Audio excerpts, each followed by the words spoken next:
హైదరాబాద్లోని కూకట్పల్లిలో హత్యకు గురైన 10 ఏళ్ల బాలిక సహస్ర పేరు మీద ఒక పగడ్బందీ చట్టం తీసుకురావడానికి చర్యలు చేపడతామని Telangana SC ST commission chairman బక్కి వెంకటయ్య అన్నారు.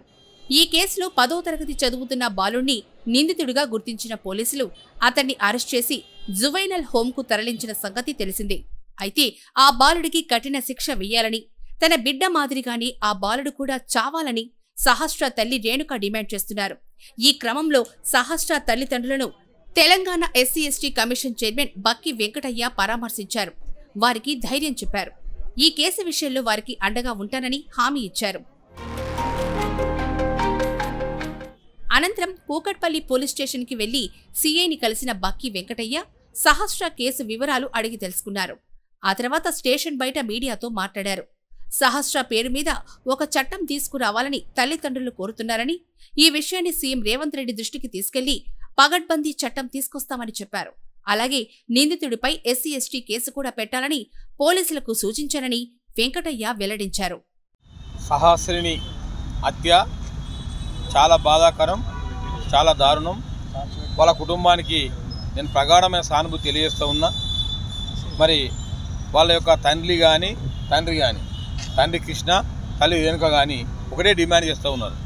మాకు జరిగినటువంటి అన్యాయం, మా కుటుంబం జరిగిన అన్యాయం మళ్ళీ ఏ కుటుంబం జరగద్దు. మా ఒక కొడుకు ఇంటికాడ నుంచి పోవాలంటే కూడా మాకు భయం అయితే ఉన్నది. మరి పట్ట పగలు మరి నడి సెంటర్ సిటీలో ఇది జరగడం చాలా ఘోరం. మరి ఇటువంటి జరగకుండా తప్పకుండా సహస్రిని పేరు మీదనే ఒక చట్టం తీసుకురావాలని చెప్పి వాళ్ళు డిమాండ్ చేస్తూ ఉన్నారు. దాన్ని కూడా మేము ఒప్పుకున్నాం. తప్పకుండా గౌరవ ముఖ్యమంత్రి గారి దృష్టికి కొంచెపోయి సహస్రిని పేరు మీద ఒక పగడ్బందీ చట్టాన్ని తీసుకురావాలని చెప్పి మా ఎస్సీ ఎస్టీ కమిషన్ తరఫున కూడా మేము ముఖ్యమంత్రి గారికి రికమెండ్ చేస్తాం. ఏది ఏమైనా ఆ కుటుంబంగా కాకుండా వేరే ఆ కుటుంబ ఉన్నారా, ఇంకా మిత్రులున్నారా, తప్పకుండా వాళ్ళు లూపి లాగి మరి పోలీసు శాఖకు నేను డైరెక్షన్ ఇస్తున్న ఎస్సీ ఎస్టీ కేసు కూడా దీన్ని వర్తింపజేయాలి. ఆ కుటుంబంలో కాకుండా ఎవరో బంధుమిత్రులు ఎవరున్నారో అందరినీ కూడా జైలుకు పంపాలి, వారి జీవిత ఖైదు పడే విధంగా చేయాలని చెప్పి కూడా తల్లిదండ్రులు కోరుతూ ఉన్నారు. మేము ఏది ఏమైనా ఆ కుటుంబానికి తప్పకుండా న్యాయం చేస్తాం. ఆ కుటుంబానికి ఒక 2 BHK ఇల్లు తప్పకుండా ఇప్పిస్తాం. ఎస్సీ ఎస్టీ కేసుల బెనిఫిట్స్ అని కూడా వాళ్ళకి వర్తింపజేస్తాం.